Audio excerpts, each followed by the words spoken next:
Hey guys, it's Connor here. We're at another multifamily residential building and we're going to be talking about baseboard heating and the typical way that it works and how it affects you guys and what you can look out for and how to stop a flood if a flood ends up happening from your baseboard heat unit. So there's a few main components of this. First, we have a thermostat, and then the thermostat will communicate with the zone valve. And then we have the isolation valves, and we also have fin.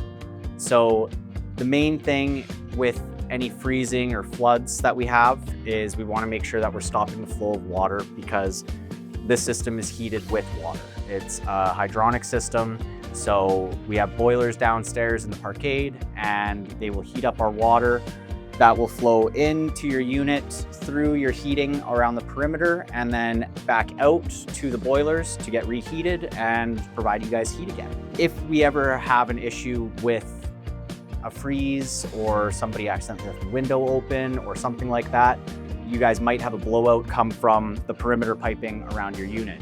So one thing that we want to make sure we do is you'll have two isolation valves. You'll have one at the supply and one at the return. So if you ever have water coming out, you just want to make sure that we isolate this. This is a quarter turn ball valve, so just one little turn, and then we've stopped the flow of water from this side. We'd have to do the exact same thing on the other side of your unit rather, as you'll still have pressure unless both of them are isolated. You might have a different style of valve, but you will have two of these. That way you can isolate in case there is ever a burst pipe. So talking about the baseboard fin and how it actually will heat up your guys' living area, the way that this system works is off the convection currents of your house. So hot air rises and cold air gets pushed to the ground.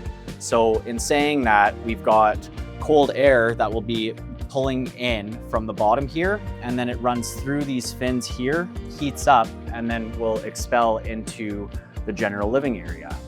Now, with saying that, we want to make sure that if you guys have drapes or anything like that come down, we want to make sure that they're ending a little bit above our baseboard cabinet. Because if we have drapes that go down all the way to the bottom, then what we've actually done is killed off all of that convection current. And so you're not actually going to be heating up the surrounding area because, again, if you have no airflow going through these fins, then we just won't have any heat being generated for your guys' area. Along with drapes killing off the airflow for our heaters, what we can actually have too is if somebody takes a couch, let's say, and they want to get the most square footage out of their place and they put it right up against the cabinet here, that will also be killing off all that airflow and stuff. So we want to make sure that we're leaving a good, 3 to 4 inches behind the couch or any other piece of furniture that you might accidentally put in front of here. That will allow for those convection currents to go through the bottom, up through the top. So one thing that you can do if you want maybe your bedrooms to be a little bit cooler at night versus your main living area is you can actually play around with these dampers that are on the top. Now, depending on the make and manufacturer, your dampers might look a little bit different, but they all kind of operate off the same premise of closing off that airflow. That way you're lowering the temperature in one unit. With your baseboard heating and pretty much any heating that you guys have in your condo, the only point that it cares what temperature it is at your thermostat. So if it's -5 in your bedroom, but it's 20 degrees out in your main area where your thermostat is, it doesn't care how cold it is in your bedroom. It's not going to turn the heat on because this is satisfied where it is warm. So in saying that, again, one thing to keep in mind, don't put like an aquarium here with lights or a computer right underneath your thermostat, because again, you will be giving a false reading to your thermostat and you won't get the desired temperature that you want when you want it.